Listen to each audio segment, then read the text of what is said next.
of the forge where the embers glow, and first searches high and low for the steel that sings like a blade of fire. He'll face the dark and never tire.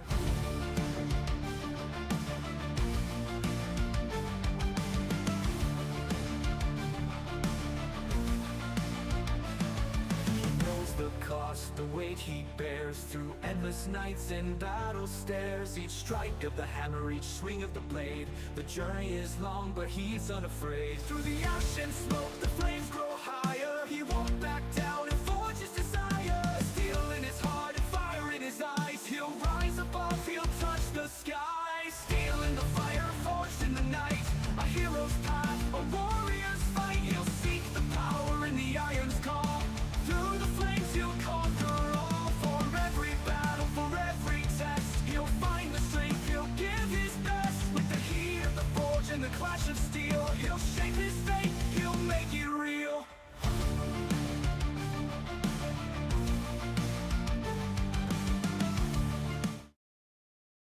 Hello, and welcome to another fun-filled episode of Pax Dei, Amphair's Search for Steel. Today we're going to go over some Pax Dei dev updates. As you might note on the screen, we're at 130062, which means they did a couple things. And let us go through some housekeeping here, because I still don't trust myself and the audio output.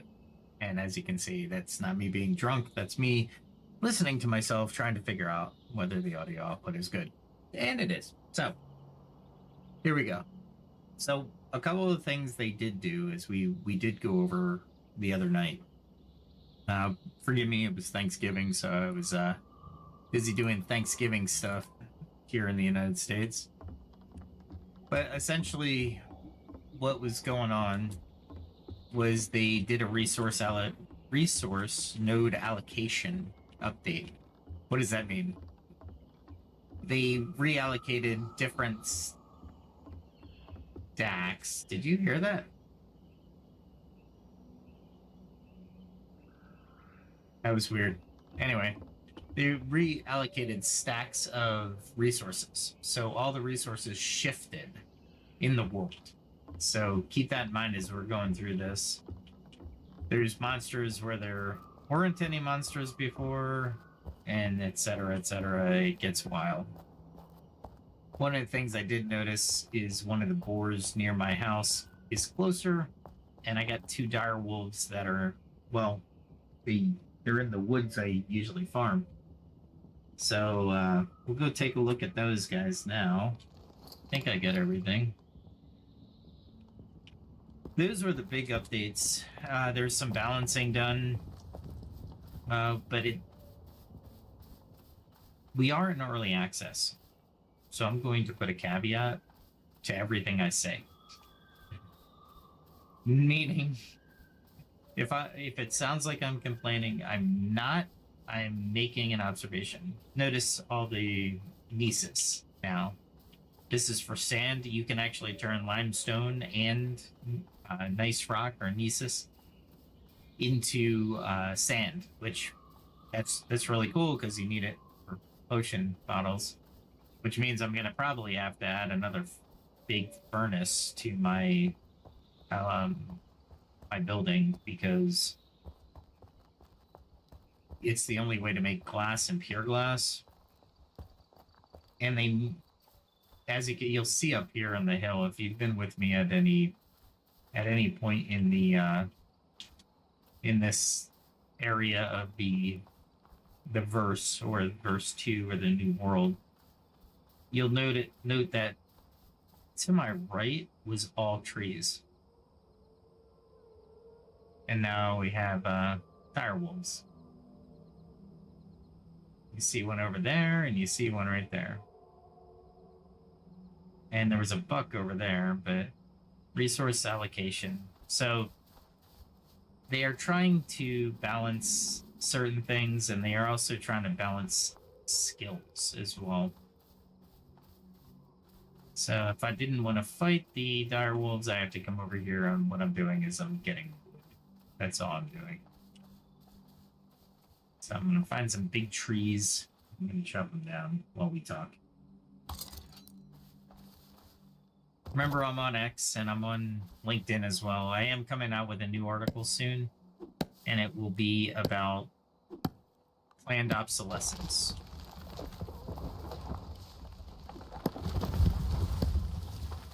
And my headphones are really loud, so I'm going to turn it down a little bit.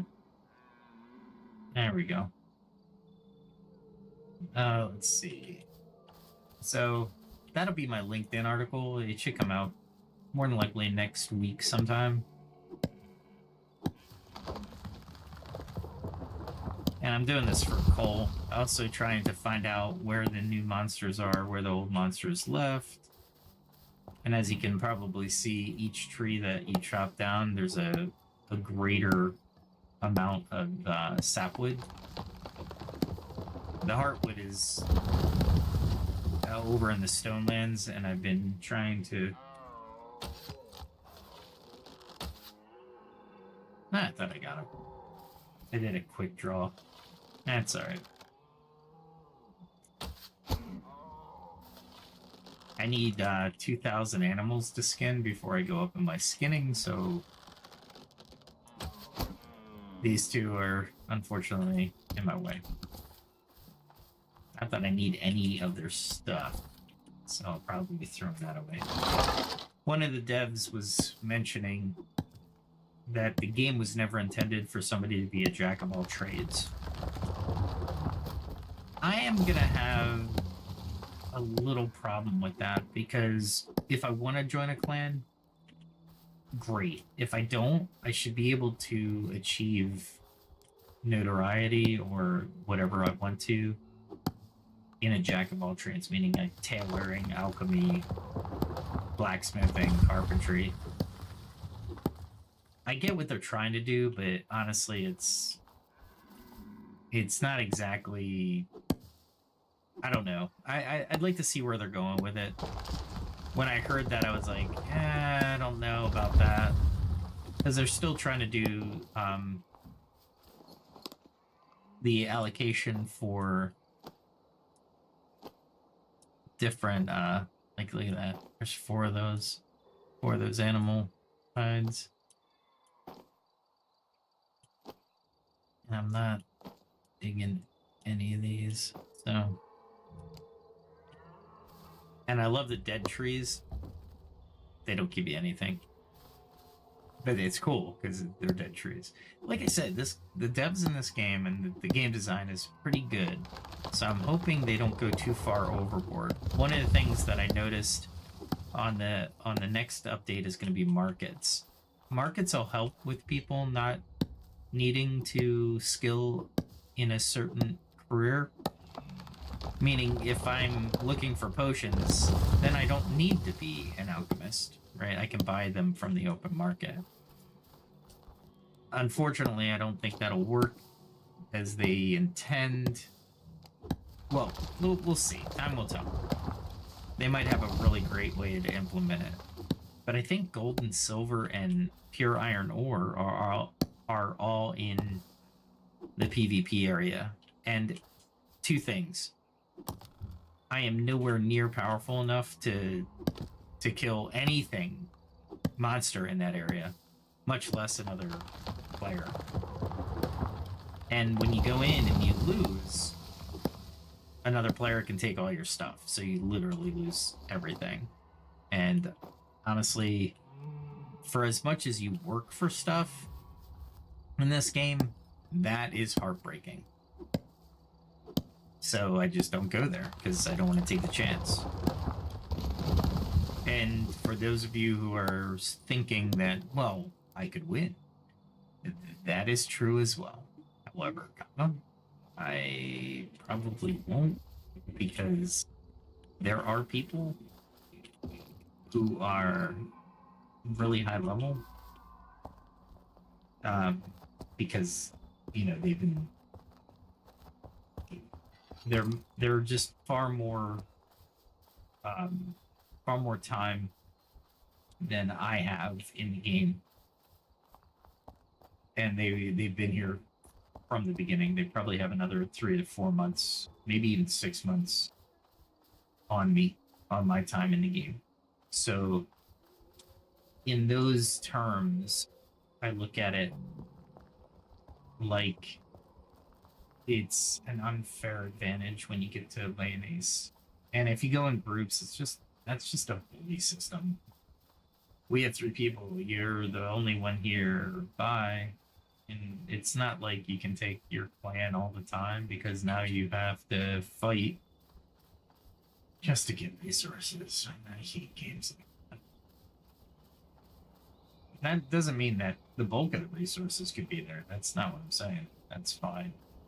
Be happy with that. That's what I'm more concerned with, is there's no way to get resources other than that. Like silver and gold, I have not found at all in either verse.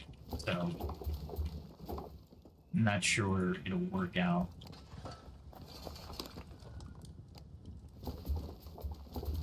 Like at all, in my opinion. But hey, we'll see. See what's going on. Like I said, I'm open-minded. It's it's early access. There's no reason to be down on the game just yet. I don't believe we're there yet, and I don't believe they're done yet. So I'm certainly not going to dog on the developers, the company, on there is things that are out of being they're evolving, right? So I don't want to speak badly about it. Let's see how much I get out of this kind of tree. Not 53. And this one I should get a 100 and something, maybe. That, like I said, the devs are doing a good job. I'm not going to complain too much. I just hope they hear the feedback. Like, the nodes, trying to find the nodes at this point is like, it's incredibly hard to find the iron nodes, and some iron nodes are guarded by bears now, and some were before. That doesn't bother me so much as the fact that some nodes, and you'll see like copper nodes or even just different, and I call and this is what the developers call the iron stones, or different things like that. They're nodes, right? They're locations where the resource is available. So it's a node. Like this tree is a node. It's a tree node. But the ultimately, I'd like to see where they go. But man, they changed a lot up in the next in the update. And they didn't change that much. They added sand stacks are a little bit better. Well, not a little bit, they're a lot better. And so are coal. I think they reduced a stack by accident, but I think they're adjusting it again. And this is early development stuff. So again, not worried about it. Not worried about it. We'll play until they give me a reason not to play. I don't think I want to be more of a mercenary than I do in a clan. Because honestly, with my current stats, there's no way I'd be good for a clan. And the highest level you can go is 40, by the way. For now. Again, this is early access. I'm going to put this disclaimer almost on every comment, because it's not fair to them. They're doing a great job. They really are doing a fantastic job with the game. For early access, there's a lot of functionality that, like that little error with the striking. I call it the striking circle. There's a little error, but you know what? It doesn't impede the game or the resource gathering. So, not really too worried about it, right? There's the, yeah, see, that time it worked. like I said, it's okay. It's not a big deal. Again, early access. I'm going to say it again and again and again.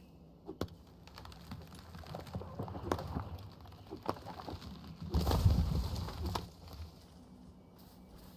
that my house?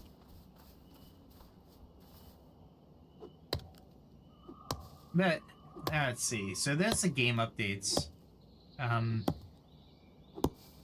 Tonight we'll probably take a journey, try to find more stuff, or I might spend time building my house or doing bow crafting, so I can level up my fletching. Might do some hunting. They're said they're gonna add a lot more bears, which I can't take a bear, and that's one of the comments that I was upset about. Is they're like, well, you need a group to take down a bear. That's not how legends are made. Come on. So I'm gonna have to become a legend and actually take down a bear myself. But to do that, I'm gonna need steel, no doubt. And that's the aptly named adventure that you are listening to now. The podcast is The Search for Steel. Why? Because it's rare and awesome. And currently I do not have the ability for steel, which is annoying.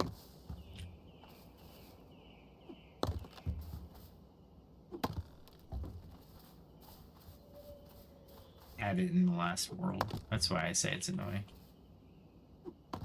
Like I said, they're balancing stuff. Which is fine.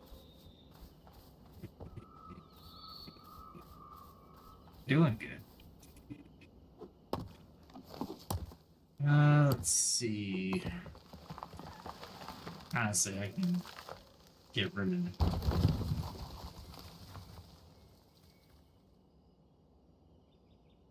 these, no?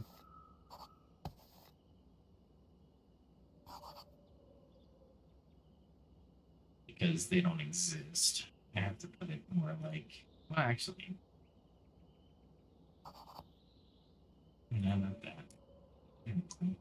Put it there.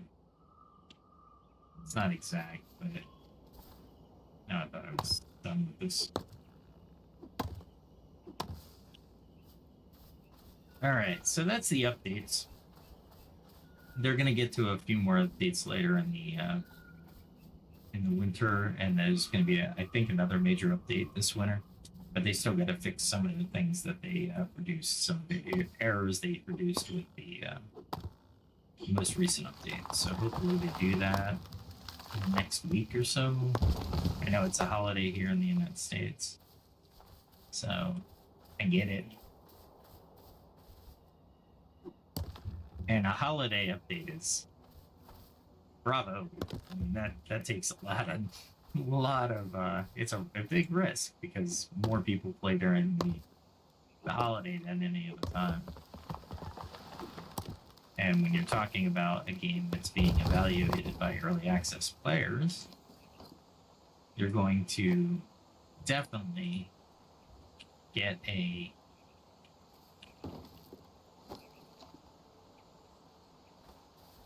lot more attention to the mistakes, or what is perceived as mistakes.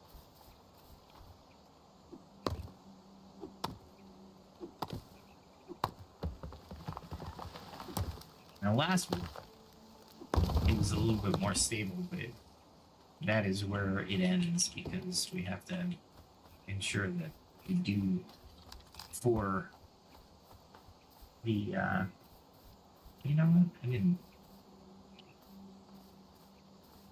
Oh, Meadow Sweets right here. Okay. Went wrong. Went wrong.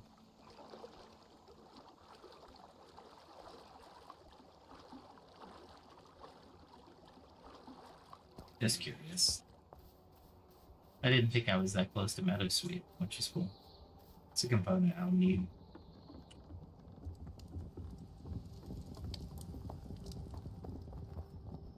And we'll burn more wood because we need more.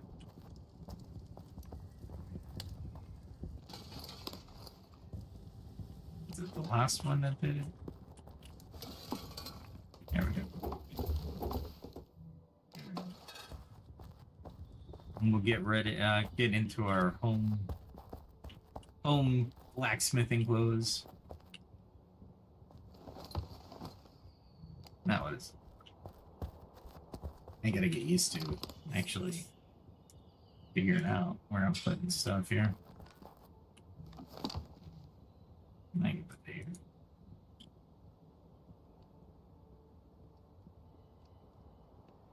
I don't want to put the hardwood in the same area as the sapwood. Oh, lumber's up there. Oh well.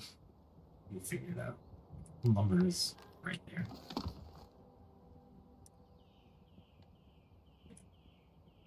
Move that into there. And what I'm doing here is to increase carpentry, I'm going to need to use sapwood. Lots of sapwood. And I create the short pine stocks. So let's take a look at the stats right now so we know what we're chasing. Got in my journal. Armor smithing is going to take forever. Charcuterie is going to take forever.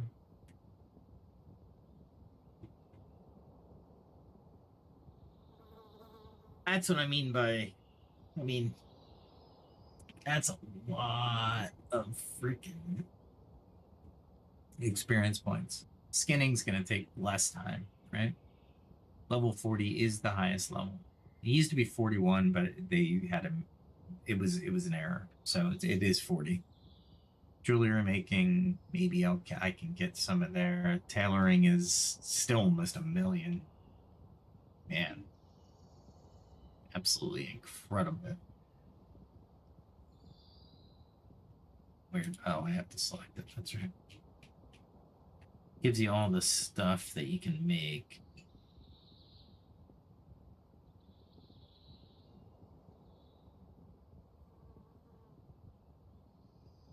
Interesting. Steel ingot, steel bar, steel studs, steel nails. And this tells you the level you have to be. So I need a level. I need to level my blacksmithing. Let's get my blacksmithing clothes on. And we'll talk about some other stuff.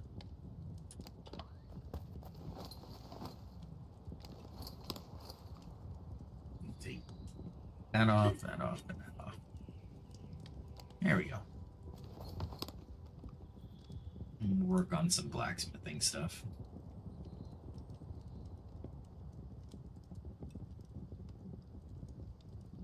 There we go.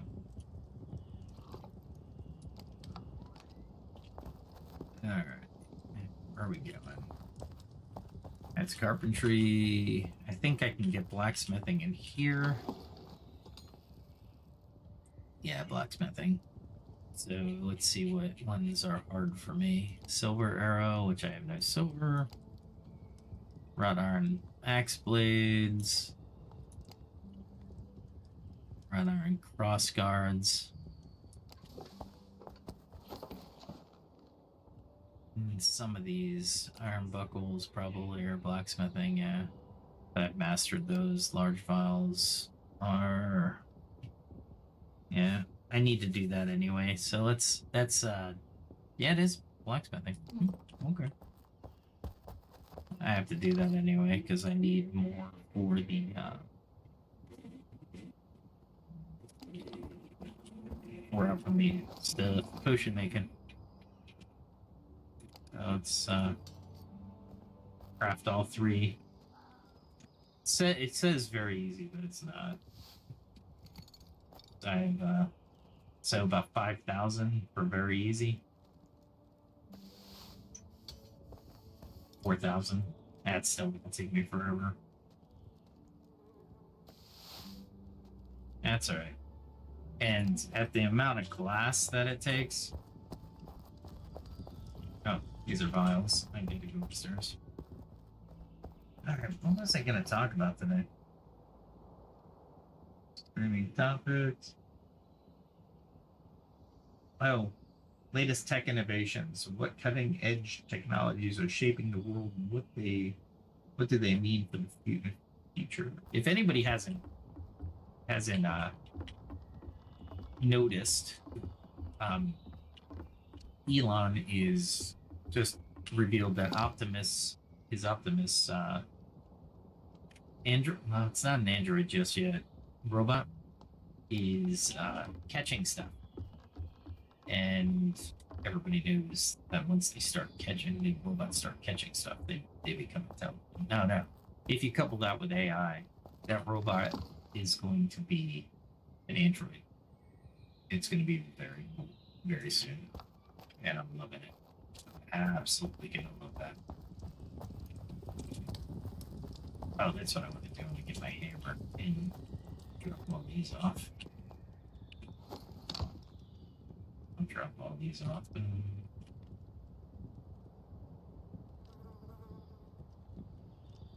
Working at home, you need the right amount of storage.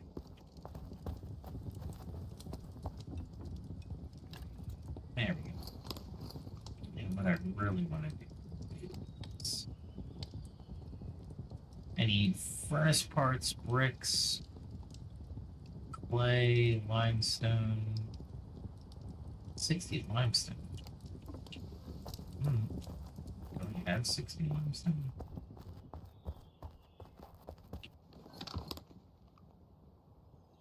Granite.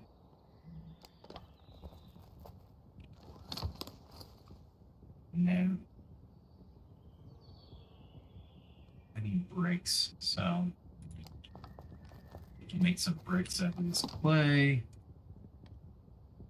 That'll take some time, so I won't be able to do it out of this cast. You're okay. Alright, let's see. So yeah, with the advent of AI and a working robot, if you will, I call it a robot.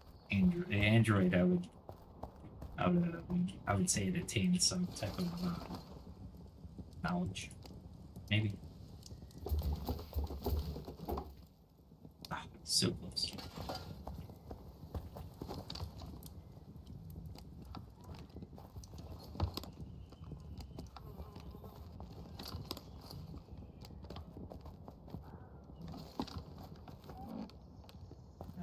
Let's go get some clay. I gotta be careful getting clay now because there's a monster that moved in close to me. It's a boar. But whatever. Somebody had a dire wolf outside their house. He's like, yeah, it spawns out right outside my house. I'm like, yeah, good luck with that.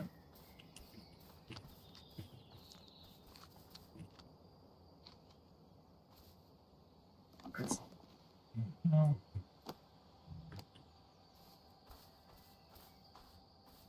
I'm gonna have to run from the boar if I do see it. Because all I have is my hammer. There it is.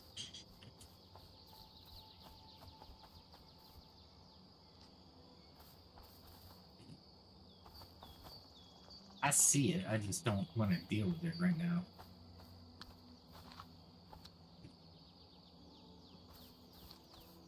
So much easier to get clay before. Anyway. So that technology is coming out, I'd say in the next 10 years with AI behind it. We have androids.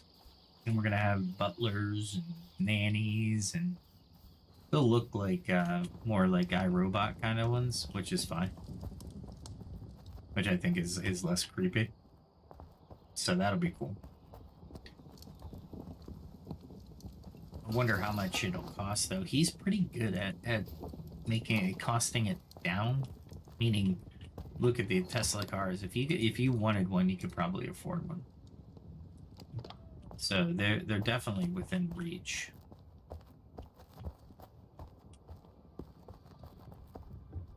Let's see if my alchemy stuff is ready. Yeah, this game is perfect for ADD things.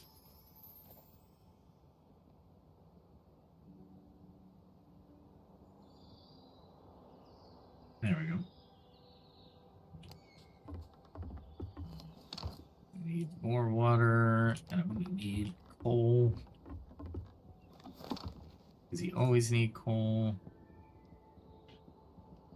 Deadly nightshade, fruit, death cap.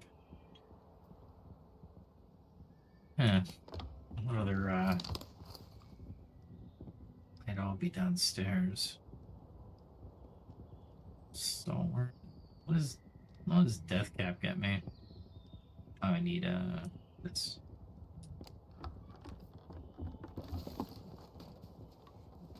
Death cap does not get me anything unless I have smaller virus. So, awesome. Let's see what we got downstairs. What's another technology? Anybody in the chat? Oh, I forgot. Sorry, guys. There we go. We're back. We're back, baby. No, I'm kidding. Just yeah, so I'm excited about especially about those type of robots and everything. I think it's gonna be awesome.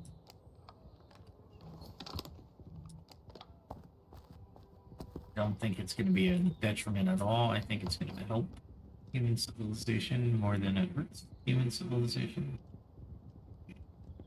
Let's see. Maybe the golden poppy.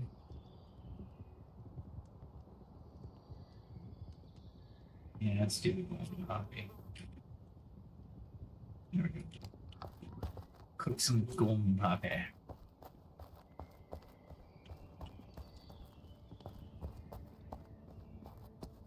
The advent of FSD is going to be awesome with the incorporation of an AI. If you think about, let's just on this channel, let's talk about the positives. We can definitely go into the negatives, like forever. Spiral down there, we'll never innovate again because it'll be made by, it'll be abused. It'll be abused by evil people. It's valid. I'm not saying it's not. However,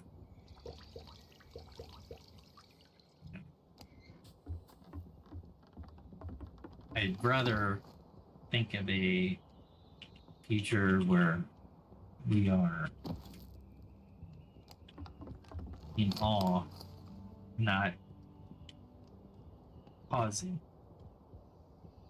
Because, well, pausing, I suppose, is a good, but not doing it or becoming completely, what's a good word for it? Not numb to it, but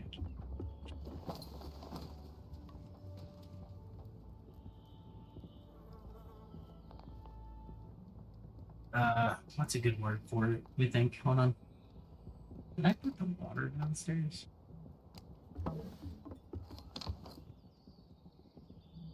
Oh, I might have used the water. Did I use the water? Wow, that's pretty cool.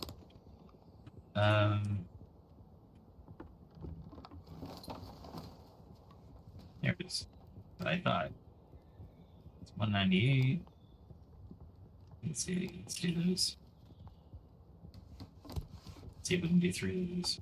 So, if we take the negative tone all the time, we'll never achieve anything. We just won't. We'll stop ourselves because AI is gonna take over the world and kill everybody. Well, what about the positive benefits of AI? Can we talk about those? No, because this X is gonna happen, but it's not happening immediately. And I get that you need controls for sure. Yeah, it's definitely not what I'm talking about. Oh, cool. That sucks. I'll do. Is there anything with the 1 in there? There we go. Take that downstairs. And can I do something? Yes. The amazing part about barrels is you can put whatever you want in there. Not just liquids. Maybe they do something to that effect. Can't put any liquids in until you. That'd be kind of cool. Make it a little bit more realistic. Alright, so back to AI. AI is going to be very smart, and it's going to be able to determine in probabilistic fashion a lot of different stuff, and it's going to help us a lot of different ways. It'll find cures for diseases. It might be able to give us warp drive capability or some kind of orbitic or magnetic drive that will allow us to pursue greater distances in stars. It could benefit us by figuring out fusion, right? And say, hey, by the way, this is how you make fusion. Albeit, it might want to figure that out for itself anyway. And that makes sense, right? If you want to exist with, and you need power, you might as well throw the power to it. What I want to do here? Cross guards, huh?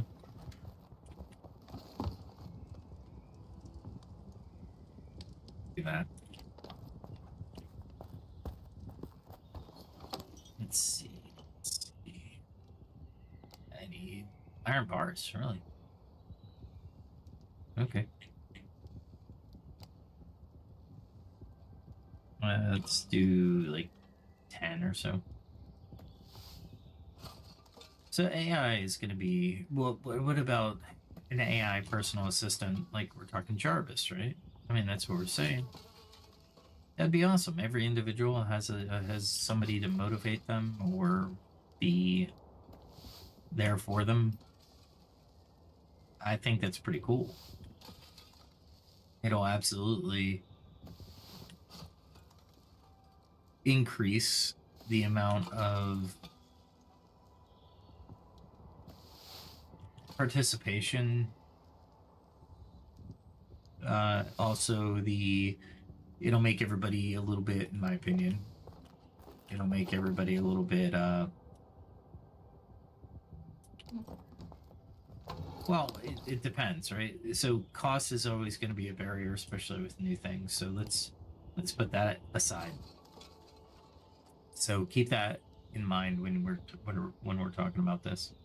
Not everything is going to be accessible at the on the onset. I think it was, what was it? It was Shadowrun, or Netflix made a animated series about it.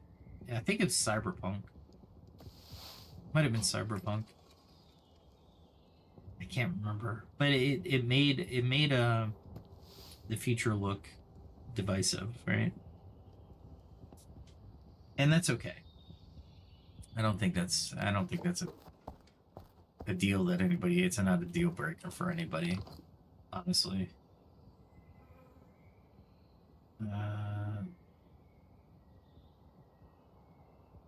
So is it 10? Yeah.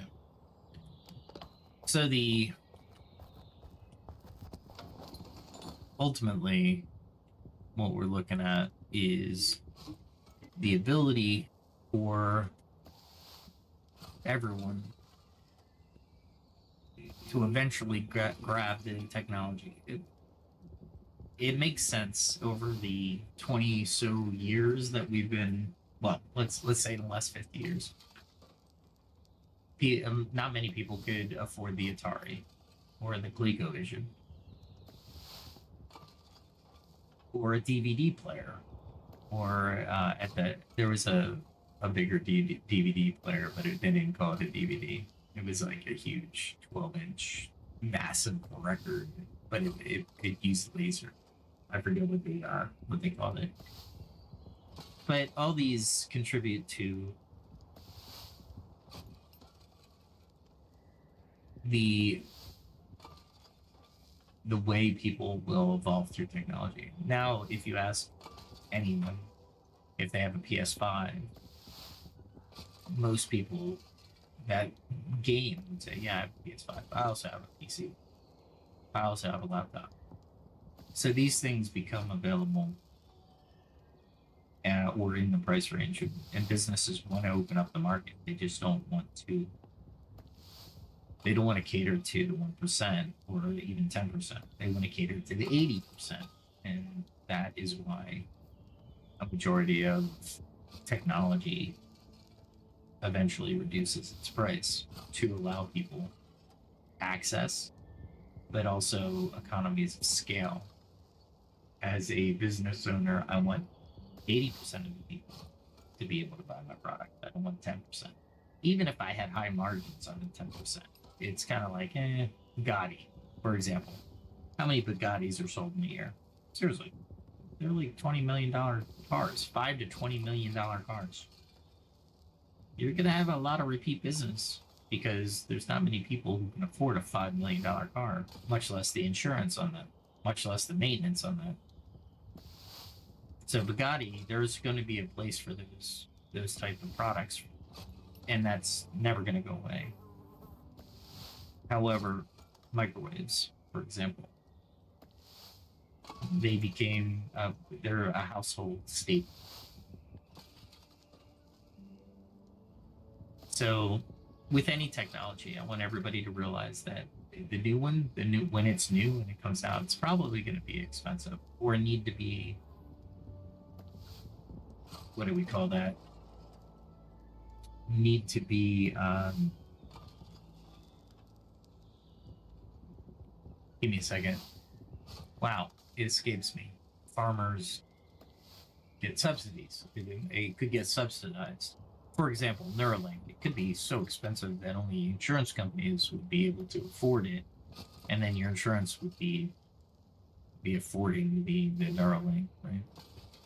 But we mentioned this, and I mentioned this before. Elon doesn't seem like he wants 10% of the market, or even insurance companies to get a majority of it. He wants everybody to enjoy the benefits that can arise from these technologies that he's coming out. Neuralink is scary to most people, but it could, and that's mostly because people are lying about it. And by the way, I don't use disinformation because I'll use misinformation that is just lying. You're lying, and if you don't not knowingly lying, then misinformation or disinformation might work. But I go back to the triple test from, I think it was Plato's triple test. Why are you talking about it in the first place, right?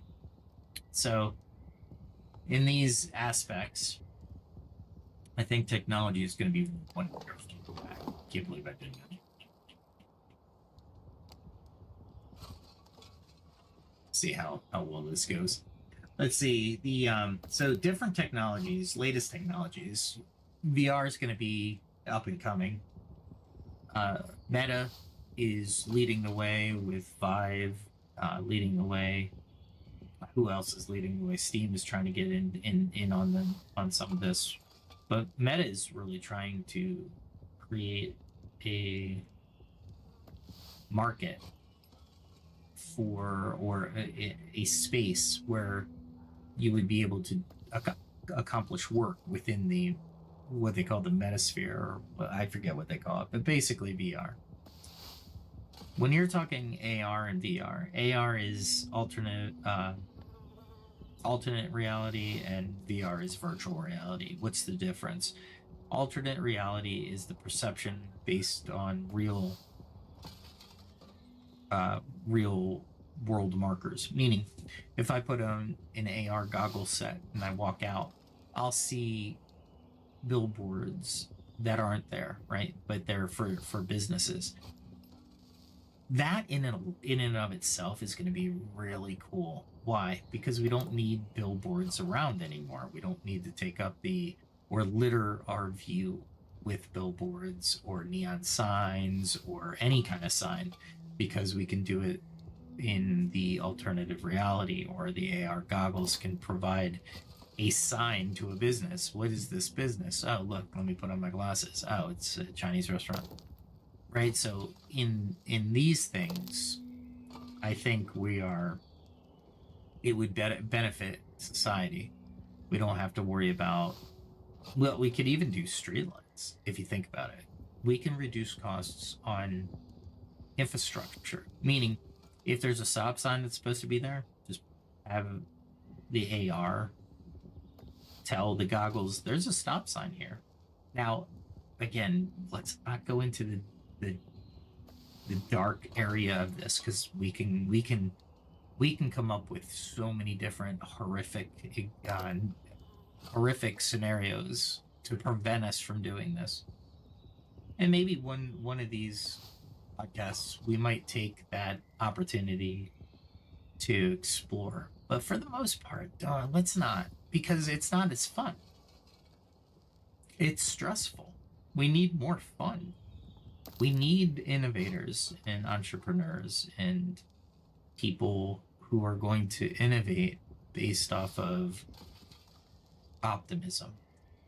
In the 40s, 50s, and 60s, you saw a lot of optimism. Flying cars. Come on. I think Elon alluded to the fact that he might be actually working on a flying car, and I think that's going to be amazing. That's going to be really cool.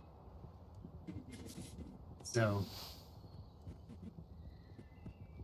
let me see. I 29. I missed 10. So, yeah, just about. Okay. So let's keep it light. Keep the conversation going, because if we keep. Oh wait, hold on. I know where I can put these. It's there. That's iron. I don't want iron. There. All right. I actually have sword parts down here. I think I put them here. Yeah, there it is. I can just put those there. And then when I'm ready to make a sword, I'll make a sword. Right now, you know what? I'm gonna go hog wild on these things, because I really want to increase my blacksmithing, but to do so, I have like 100,000 more to go, so this is gonna be a lot. That's all right though. Let's talk more about innovative technologies, the latest innovations and technologies. Quantum computing is making leaps and bounds. My prediction is, once quantum computing is stable, AI will be reaching the singularity.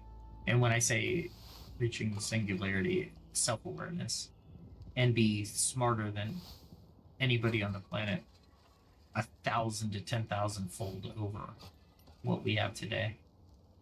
And if we're nice to the singularity, and multiple AIs are going to appear at the same time. So I want everybody to understand that as well. There's China, Israel, India, America, Canada, different companies around the world that are all vying for the AI, the singularity. If it hasn't been reached already, whichever country or company creates the first one, I think there's going to be multiple that arrive after it, but they're going to have big advantage, because AI is going to be able to seemingly predict the future. How many people out there do you think that'll happen, or do you think that I'm being a little bit hyperbolic? It'll seem, meaning we'll think it can, but it's really going through all the possibilities with all the variables and variability. It'll revolutionize weather prediction, because it'll take in the sun, it'll take in the Earth's momentum, it'll take in all the butterfly effects. I mean, it will have an amazing amount of data that it can crush within seconds. It may be able to solve pi. No, I'm kidding. That's probably not going to happen, because pi would just lock it up. It would use all its processing powers to figure out something that we think doesn't have an end. And probably doesn't. It just and it's non-repeating. That's the interesting reason. The interesting part about Pi. All right, let's see. Or the AI might tell us that Pi repeats at some point in time. Let's go with the big conversation topic, which is training versus hiring. This is a big one, and I think I wrote a paper on this. I gotta go back. I've written so many, but let's talk about it. When you're talking companies, whether small, large, medium-sized business, doesn't matter. Big, mega corporations, it really doesn't matter. When you're looking at hiring people, you want to hire for permanency. And why do I say that? Because no individual wants. Well, there are certain positions. Let me put preface, me caveat here. There are certain positions that don't require, or people won't want to keep, right? They either want to move up quickly, or they're looking for another job, a little bit more ambitious, that kind of thing. And all that's okay. That's human nature. I think that should be coveted and encouraged, no matter what. Like if somebody is working at McDonald's and they're like, yeah, I want to do this. Okay, you're working here. Let me see what I can do about giving you work-life balance. We'll train you up here. I don't want you to leave, but if you do leave, you're pursuing your dreams. Now, I think where it could get kind of weird is if the leader is like, yeah, you're not leaving because of your dreams, you're leaving because of this. They become a little bit more family-oriented, and that's not where a job should be going, right? So the optimal position when we're looking at this is any career-based job, or even office jobs, or remote office jobs. Amazon, the big ones, right? Amazon, Walmart, the big corporate areas, not necessarily the retail positions, but maybe the retail positions. Let's get started, and you'll see what I mean by maybe the retail positions, or positions that are not salary based but hourly based. And I'm not talking the trades, because the trades have a whole different training aspect to them. The training will apply to them, but not like the training that we're talking about, where if somebody gets into the trades, more than likely they're not just going to walk out after they're trained, like, hey, I'm an electrician, but I'm going to go do office work for some reason. They might. They have their reasons for sure. But ultimately what I'm talking about here is when a corporation hires somebody. There was a famous meme, or there was a famous saying, and I don't know who it's attributed to. Let me see if it's attributed to anybody. Is the saying? I'll keep it under wraps.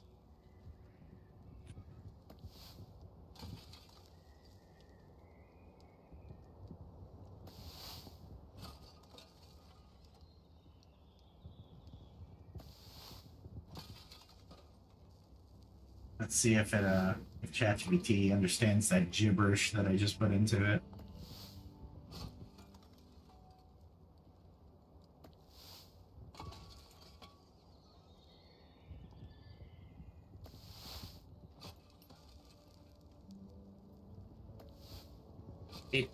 It got the right approach, but I forgot to ask who said it. Let's see.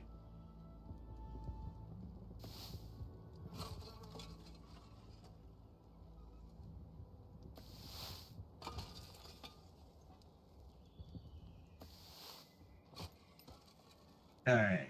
So, let's see.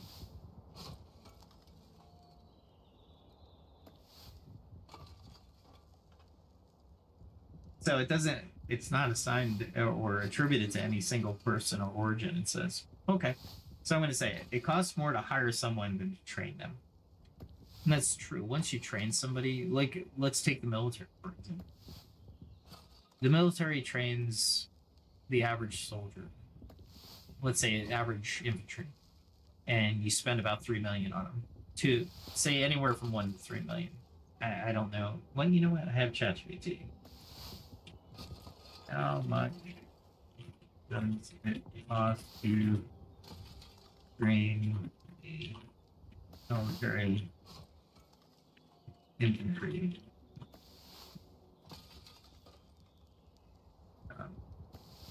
Is the army and marine? Yeah, because there might be a little bit of or difference between the two, Army and Marine Corps. There we go. All right, so U.S. Army infantry soldier recruitment and training. The Army estimates about 15,000 to recruit the new soldier, an additional 50,000 to train them, total being about 65,000, just to get them in, just to train them. Whereas the U.S. Marine Corps 14-week program, let's see, it doesn't. Well, it says it's hidden, but it's reasonable to assume it's about the same. So we'll give it the about the same. Now the variability comes into specialized training requirements. So anytime you get more training or necessary training, then it will be more, right? Meaning electronics technician or aviation electronics technician in the Navy, which I think they changed to aviation electronics. And AEAT is what they used to be called. What else is there? Marine infantry versus special forces. Special forces might be up in that 3 million range, right? So you don't want to expend your asset, right? Just by a financial point of view, much less a humanistic point of view. So when companies look at this and you train an individual into their position, let's say it's even comparable. Let's say even a normal position or an average position in a let me ask. Let's see if ChatGPT has some data to back this up. In corporations, what is the usual cost for training and hiring?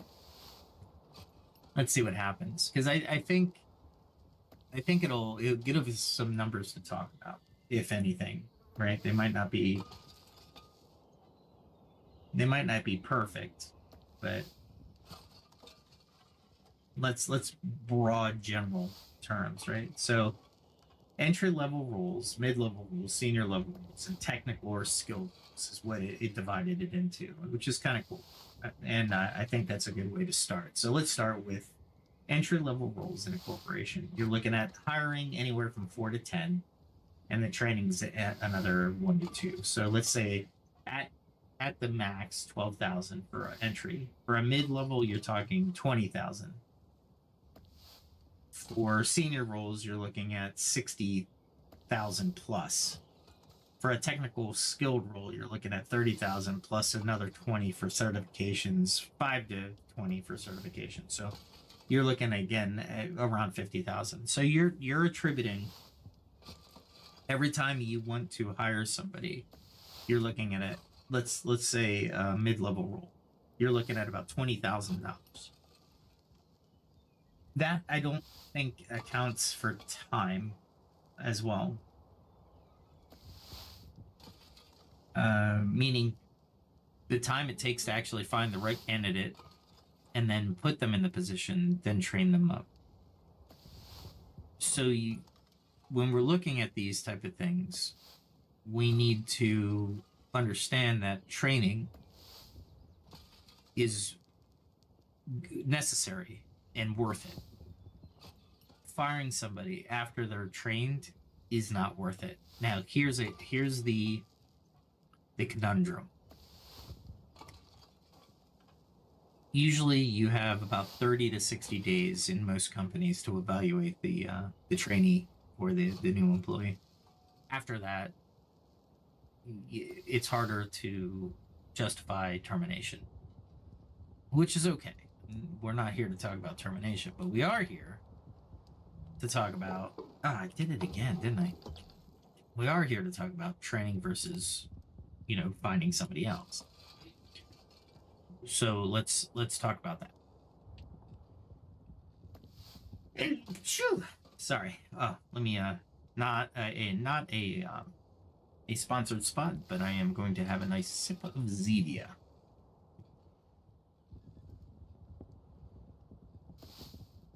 For those of you new to the channel, I am not sponsored by Zevia, but they're a 0-calorie, 0-sugar, stevia-based sweetener drink. Very good, doesn't spike my blood sugar, and it doesn't add any calories to my diet, but it also tastes good. Now, if you're coming from a sweet type atmosphere, like you've eaten a lot of sugar, I'm going to say not good for you because it's not going to taste right to you. Oh my gosh, how many times am I going to fail? Yeah, that's too many times. Watch me succeed on this one.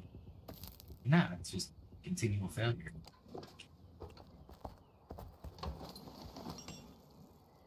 Let's see. Let's test the game out. What do you think? Let's craft. Just one at a time. So, to get rid of somebody on the training, right? This is not helping me at all.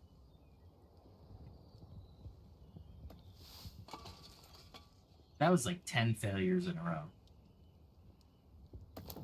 Oh my god.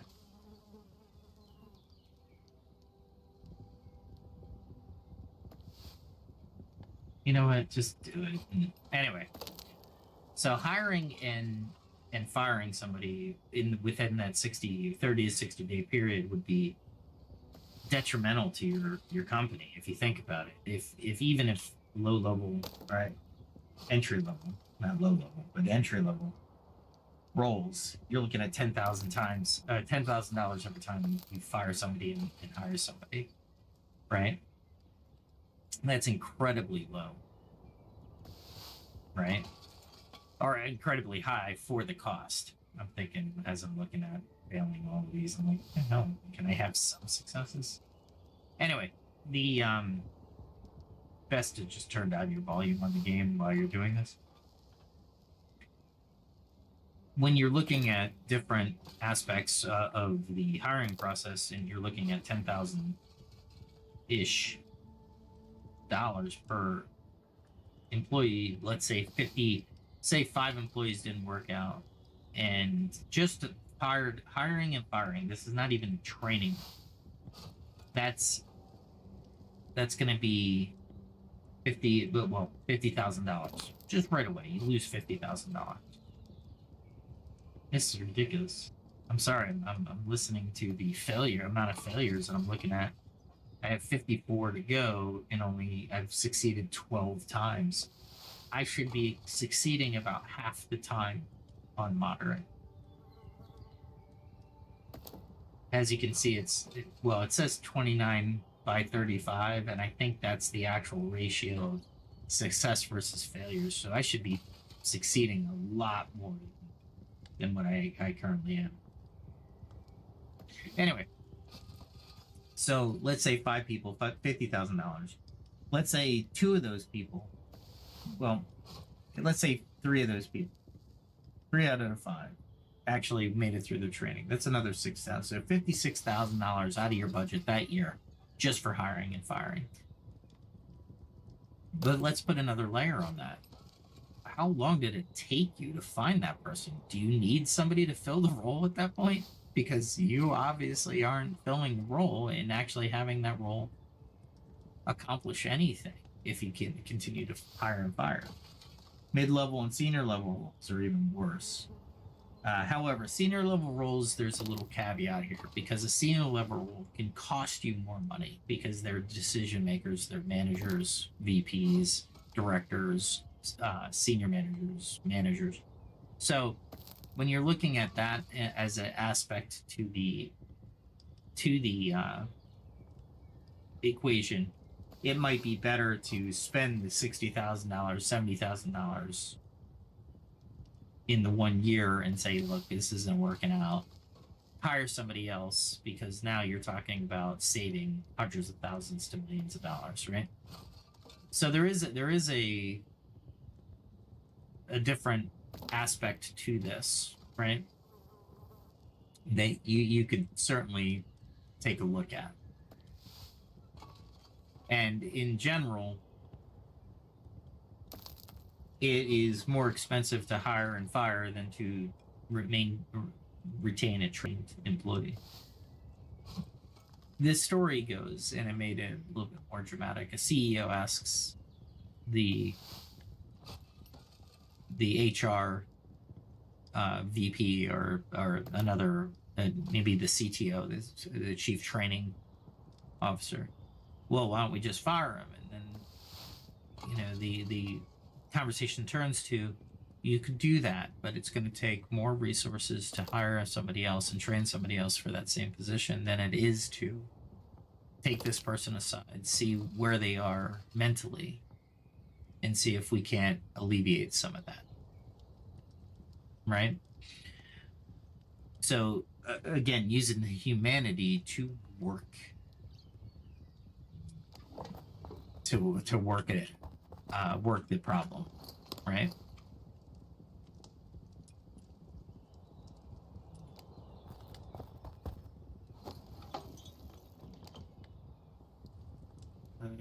Go all the way down. So how many people do you think would be a good number when you're looking back at the overall aspect of the company and you want to understand what positions are worth trying to hang on to?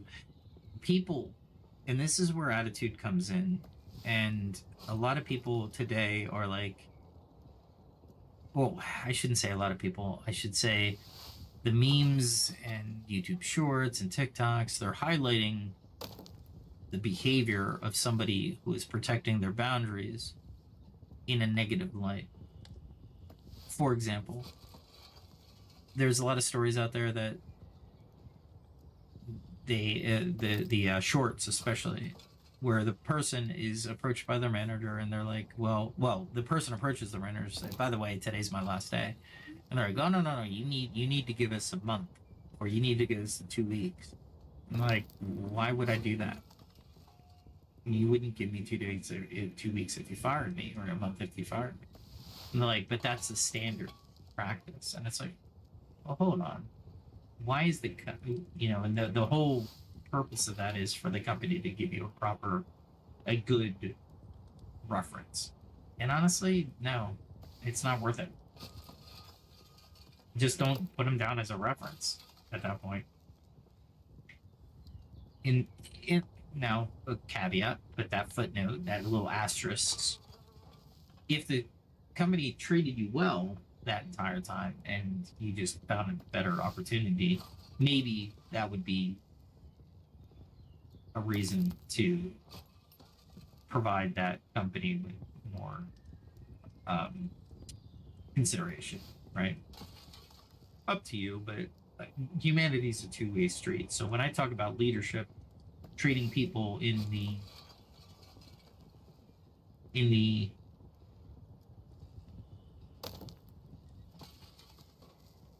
company with humanity, I also want everybody to treat everyone in the management with humanity as well.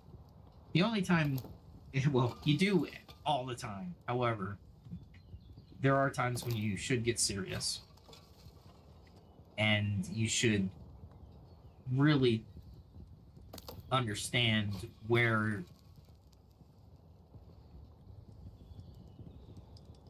the or how the management is treating you, how the leadership is treating you, and how you treat the leadership, right? So I want to make sure that caveat's there. Everybody should be treating everybody with respect, no matter, regardless if it is below or above, right? Your position. Nobody is working because they want to work. Maybe some, Like, let's, all right, I'll capitulate a few. But it's not the majority of people. Most people are working because they have to, not because they want. They might like their job. That's not to say they're not working. It's just saying they like their job. Or they're not working because they have to, but they like their job and they probably still have to work. But it's a bonus that they like their job. So keep that in mind as well. I mean, when you approach somebody, the old saying is, remember that person you're talking to might have a bad day. Which is, it's a good way to think about life. You know, we don't know what other people are going through, and they don't know what we're going through. It's up to us to either communicate it or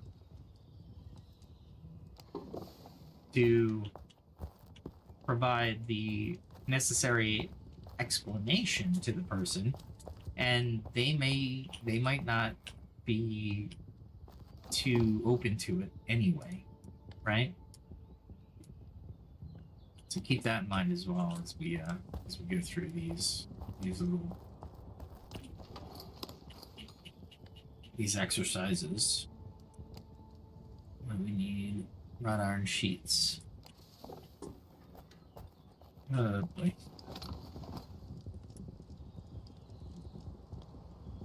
I'm gonna have to go get some more wrought iron.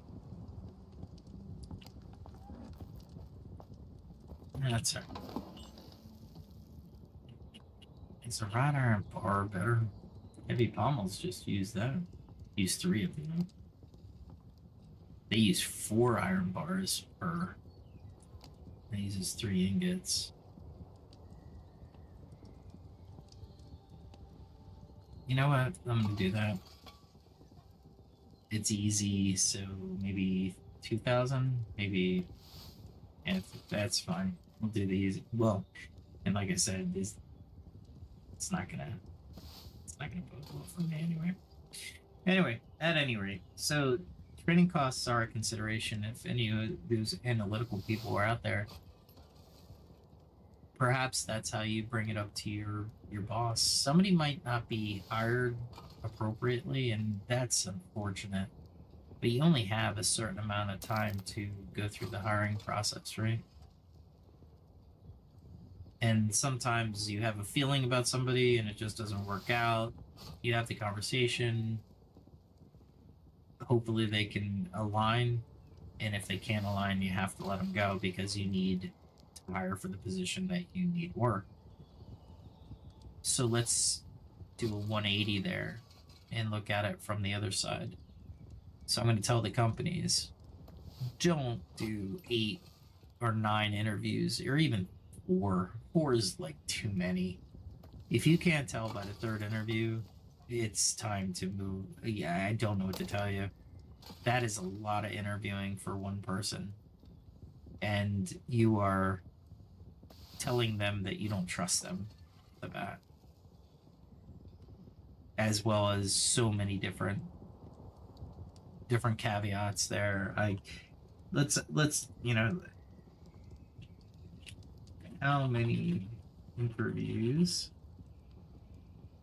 could a candidate go through for each position listed, and how long is the average hiring time for each? So let's ask 2 different questions here. Did it stop? I hate when that happens. It lasted a long time though. So well done, by the way.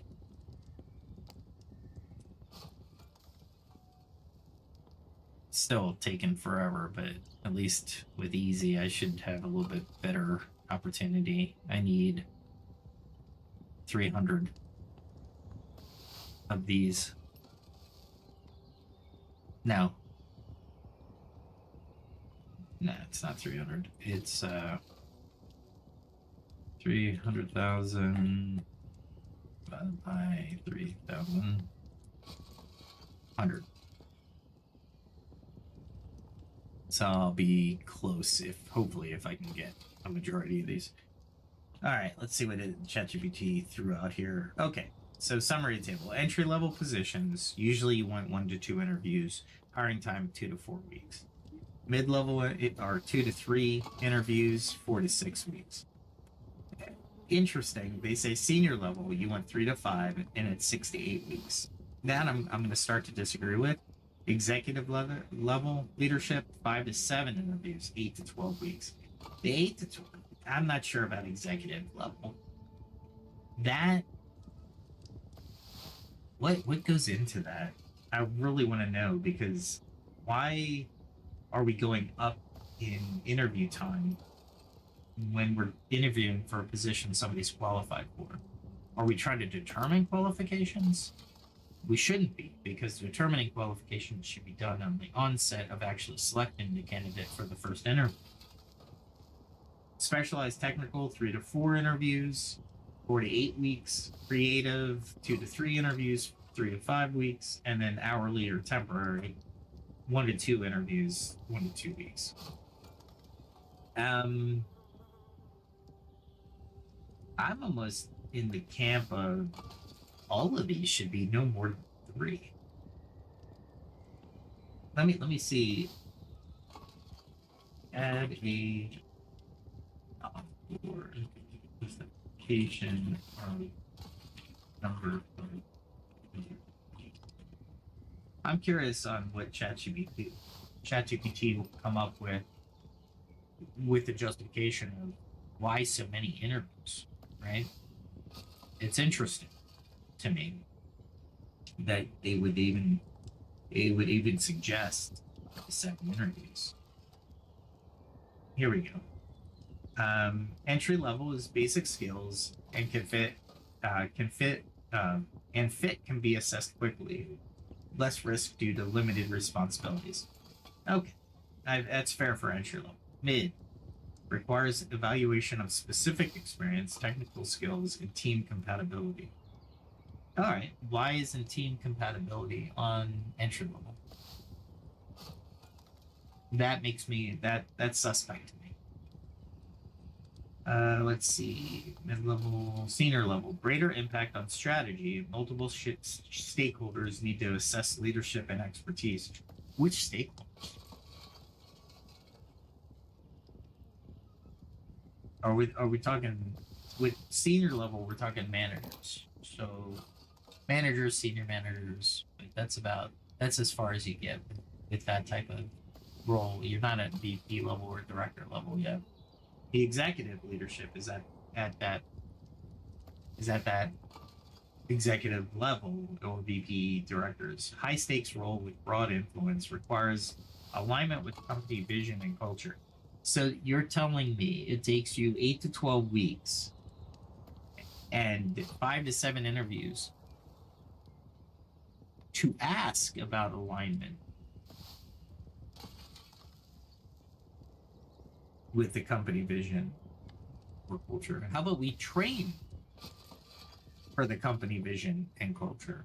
How about we provide that opportunity for them to integrate into the company culture? It's so important to have a company culture. And seriously, I'm going to say this again. I said this previously.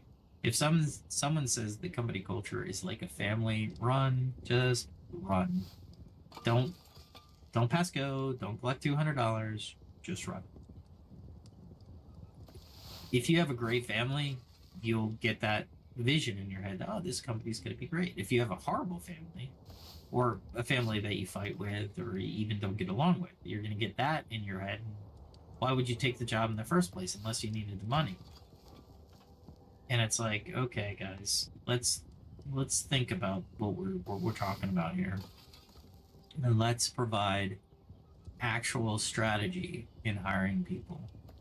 It is so unfortunate that we have come to a place where there's black holes, literally black holes, called what do they call? I think they're called HRMs. What is the HR that removes resumes and passes acceptable resumes. I forget what it's called. I'm hoping that ChatGPT can interpret my nonsense. And it has. It's called a applicant tracking software, or an ATS. Basically, candidates submit their resumes online through a company's career portal or job board. The parsing, the ATS extracts information, name, contact details, skills, work history, and organizes it into a database. Then it does keyword matching. The system scans resumes for keywords that match the job description, i.e. specific skills, certification, or experience. Storing and ranking. Resumes are scored or ranked on how well they match the job requirements. Filtering. Resumes below a certain threshold or missing critical words are automatically removed and flagged as unsuitable.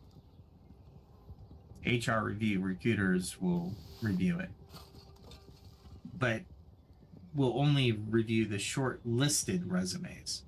So even ATS, I get why they do it. Don't get me wrong. This isn't an indictment on ATS systems. Although with AI, it might be a little bit better. ATS systems seem a little bit more archaic. And the reason I say that is because if you look at an ATS system, it's very static right now. I don't think right now there are many, well, probably being introduced. The AI is being introduced into the ATS.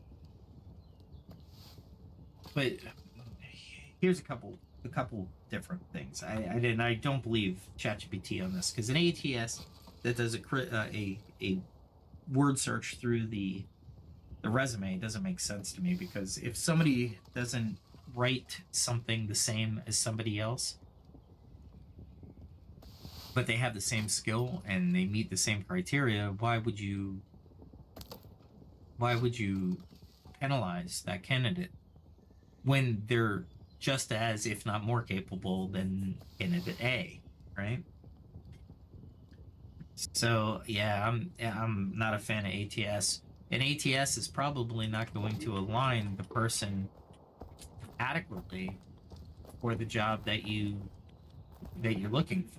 Meaning, let's say the perfect candidate is out there, but they don't meet the requirements based on your ATS system, but they're the perfect. So you just passed over somebody because reasons, right? I mean, that's what you're saying, because they didn't have a good resume. Is that what we're saying? I'm not sure that's I don't think that's acceptable, honestly. It doesn't make sense, right?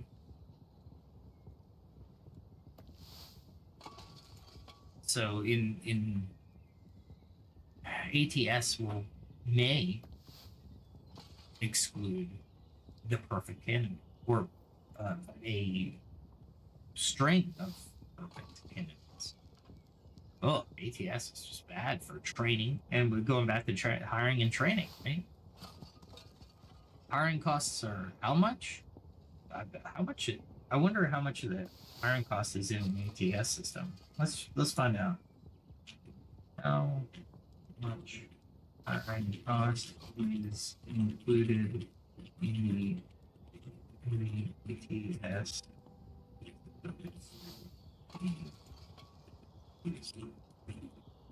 I bet you it's like 10%, at least.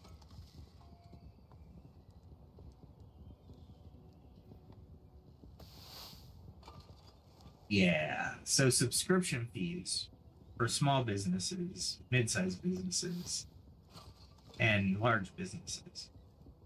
So a small business software subscription to an ATS is $50 to $500 per month. Mid-sized companies are $500 to $2,000, and large enterprises are $10,000 to $100,000. Wow. like Tallow or Workday. If you see a Tallow or Workday, you're looking at that company looking at $10,000 to $100,000 a year just to hit the ATS cost, and that ATS could be filtering out successful candidates. That is crazy to me. That is absolutely insane. Could you imagine losing out on a candidate because they are not a part of, or they didn't use the right words? AI can help us with that, tailoring our resume to the job description, probably.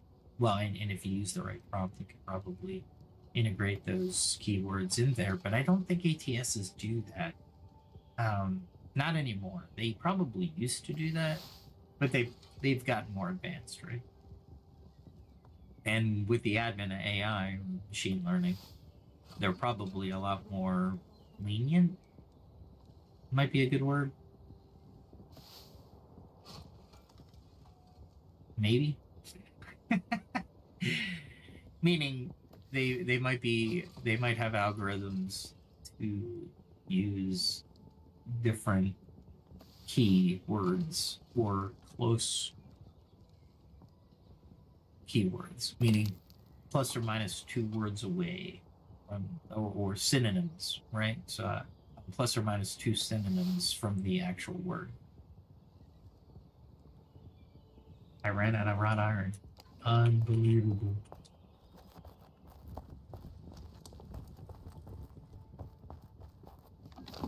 I'll keep all the bombs though. This holy crap.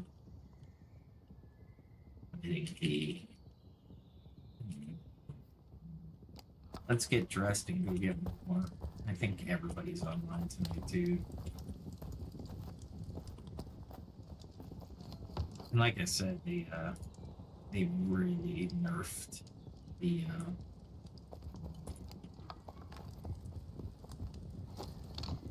they really nerfed all of this.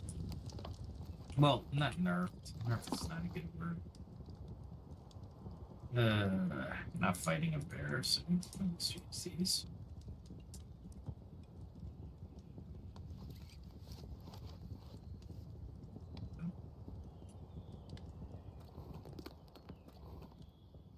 Do that.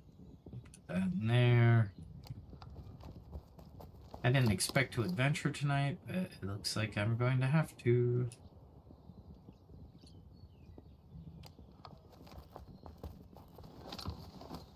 There's my spears and stuff. Okay, so that's not what I was looking for. Where did I put my equipment? How did I put it here?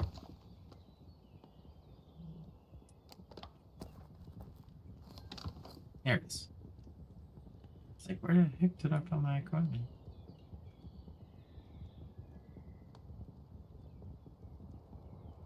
I shouldn't need any more arrows, so I'm not going to bring any. I will bring potions just in case.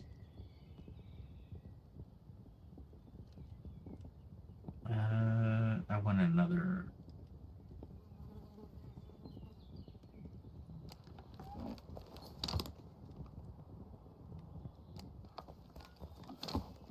There we go. Do that. Okay. Got everything there. Go fill up on some food because we're adventuring. Adventure time.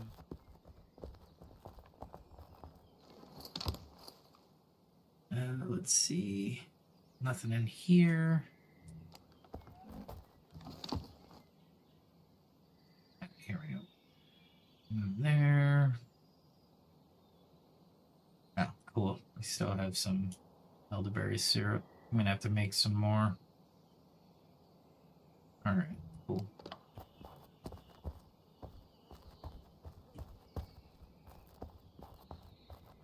And we'll go this way because it's just easier. Yeah. So just tying up that hiring versus training is important. Training is expensive. So don't fire people before they're trained, and don't fire people after they're trained. The person you hire is ultimately what you have to look out for.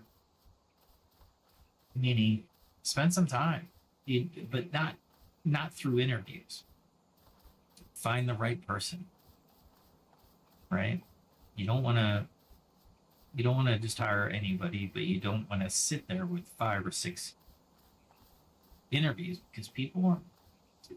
I I'm one of those people. If you give me 5 or 4 interviews, I'll be like, dude, that's a lot of interviews. What are you looking for? Maybe I can help you up front. Let me streamline your process. And if they're like, well, we have to do this and this and this and this and this, and I'm like, is that like what we expect when we're working for you? Is this much bureaucracy? I mean, that's a good question. I mean, if I'm going to be working for you, I need to know like how much bureaucracy is going to be, levied on my daily work routine. And please, when you're in the hiring process, asking questions is you interviewing them. So please ask the questions, and good questions. Just because if you need the job, I get it. I do. But let's be careful with that, because the more questions you ask, the better feel for the job and the better feel for the position that you're being offered. One of the biggest questions, and everybody can ask this question, and I highly advise asking this question: why is the position vacant? What happened to the last person? Now there could be a few different responses to this. One of them could be, oh, they were promoted. That tells you a little bit. That's good. There's promotion.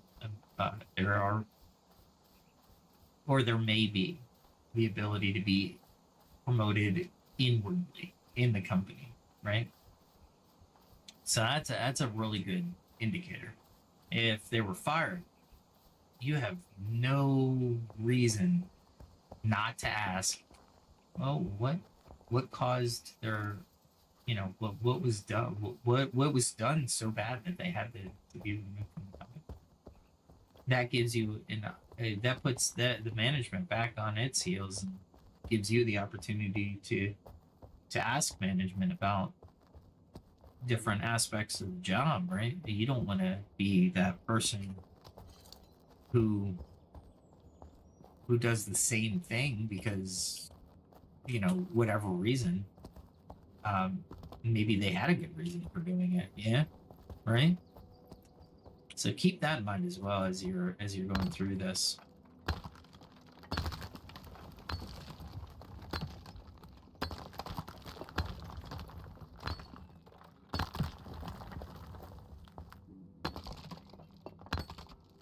I can't believe I just went through all of my wrought iron.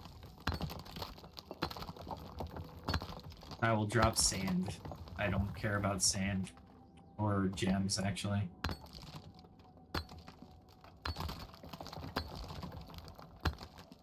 I am just here. There used to be a bear here, but there also used to be a lot more iron.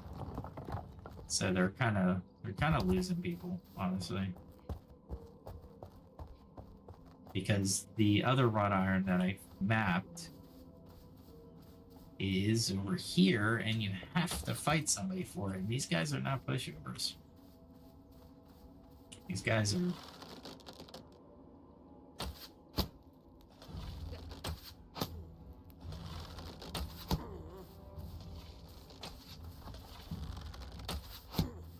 Notice how much damage I'm doing to him, and how little damage he's taking. As long as you keep moving, you're good to go. But of course, you have to stop in order to shoot them. So you don't want them to get too close because it's a guaranteed hit.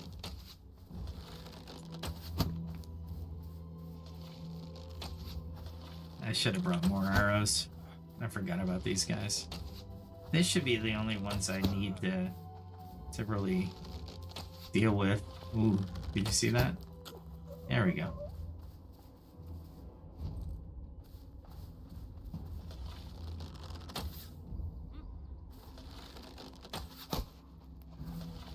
Still think you should be able to do head damage. It should be more. But they're not really doing it.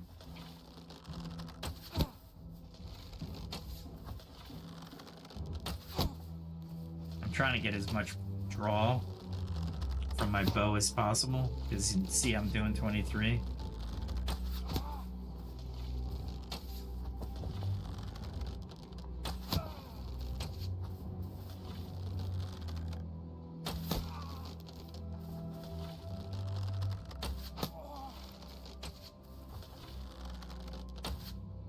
Come on. Really? I didn't take him out? He does 65 to me. That's crazy.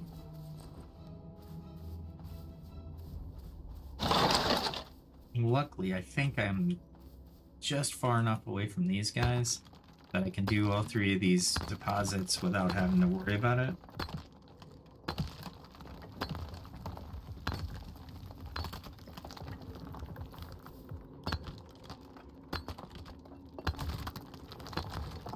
This is the second time I'm coming for this ore tonight, so hopefully I can get a decent amount.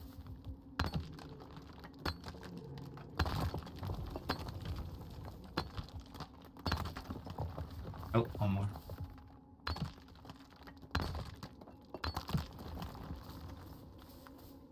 And like I said, I'm not here for the gems, so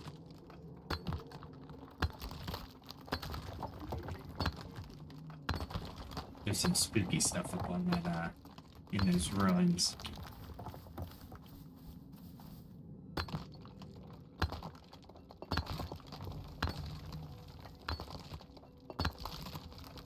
So yeah, they moved all the resources, so trying to find them all is hard.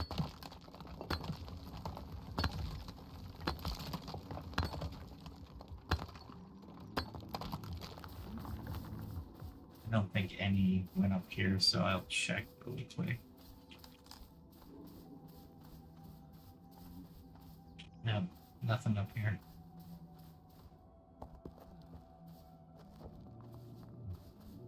And of course, you gotta worry about other people. Oh, really?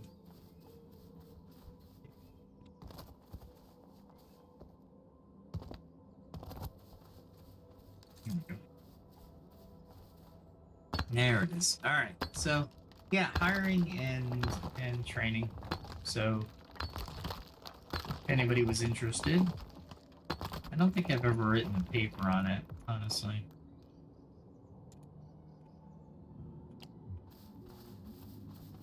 Although I should. I think a lot of people know about this already. I just thought it was interesting, especially if I went into the hiring practices and the ATS systems, which seemed to me that it's ridiculous. We're going to keep on holding gems just because there's not a lot of iron. And if I don't find a lot of iron, then it's kind of pointless. But I'll start dropping it, dropping the gems if I don't find enough iron to actually, or if I find enough iron to fill my stores, I'll start dropping the gems. But until then, take a look.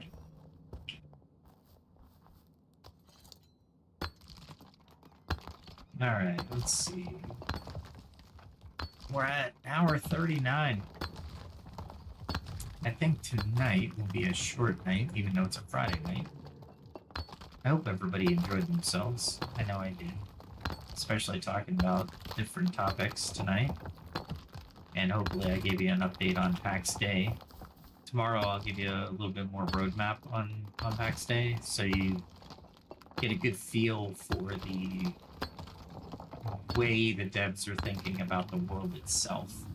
And like I said, I think it's going to be a really good how they do this. So keep that in mind as you're watching me play. Things will change and change significantly because the devs are still working on the world. Well, with that, let me see. Like, subscribe. If you really like my content, subscribe. And then if you want to hear me or know about my streams, hit that notification bell. Or when the live stream is over. Currently, I'm just live streaming. However, I will change that up in the future, I'm sure. And I might be able to edit with some little sound effects and different things to give it a little bit more production value. However, it's not bad. Give me some feedback, let me know. The comments, I think I've had a couple bots in there, but nothing really concrete, meaning nothing really useful or real, I should add. That's a thing. I'm looking for more nodes.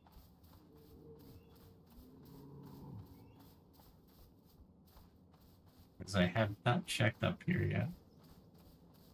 If I haven't checked up here, that means they're possible.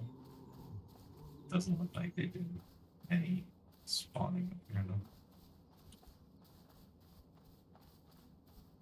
Yeah, nothing. I'll go up the other side. Maybe they'll be there. And let me see. Yeah, tomorrow night I'll be on tomorrow night. Check my Twitter, Calciano. I think it's Calciano Daniel 1. Or at Calciano Daniel 1 on X. Sorry, dead naming. It's so bad of me. Such a horrible person. But so let's do that, and then we can. I hear the bear.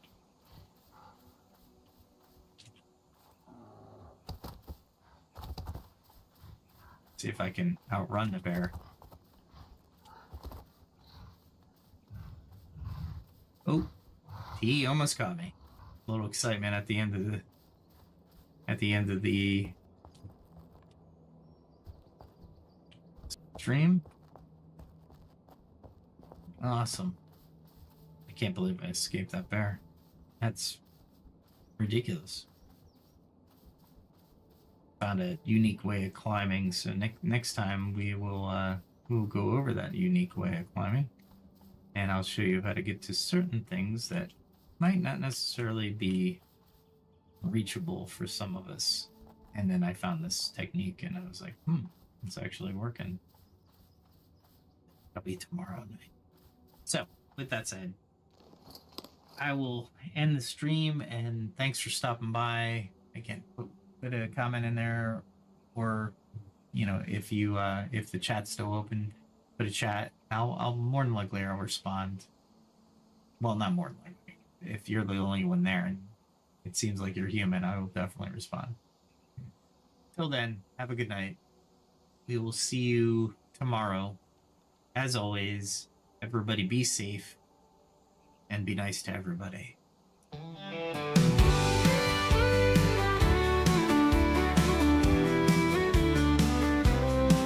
With every step, a lesson learned. From fire's heat to the fields I've turned. The blade and bow, the forge and flame. I sharpen my skills, I play the game. Each day brings a challenge I must face. I train my hands with careful grace. From alchemy's art to the hunter's way, I'll find the strength to seize the day. Carve my path, I walk the line in the shadow of the ancient sign. Through trial and toil, I'll find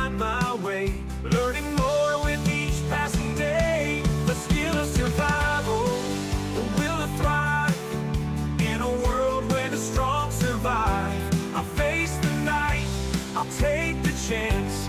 I'm ready to fight, to learn to dance. For every strike and every fall, I'm building my strength, I'm standing tall. In the heart of the wild and the calm of the night, I gather my skills, I'm ready to fight.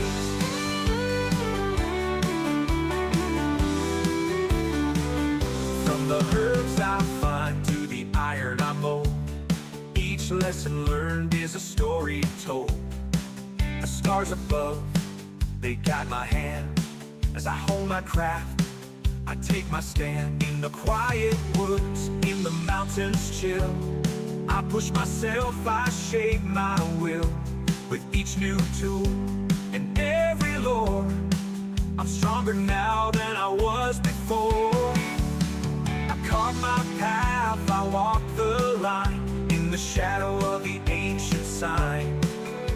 Through trial and toil, I'll find my way, learning more with each passing day. The skill of survival, the will to thrive, in a world where the strong survive.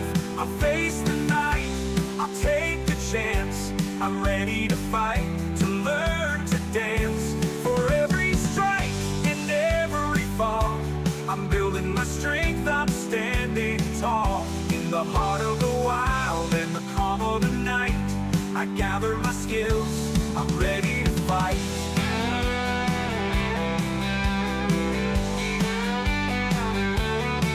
The road is long, but I won't turn back. The lessons I learned keep me on track. With each new skill, the stronger I grow. In the face of the storm, I let my courage show. I've tasted defeat, I felt the sting, but I rise again with each new spring. For knowledge is power, and wisdom the key. I'm forging my path, I'm breaking free. The skill of survival, the will to thrive, in a world where the strong survive. I'll face the night, I'll take the chance. I'm ready to fight, to learn to dance. For every strike and every fall, I'm building my strength, I'm standing tall. In the heart of the wild and the calm of the night, I gather my skills, I'm ready to fight.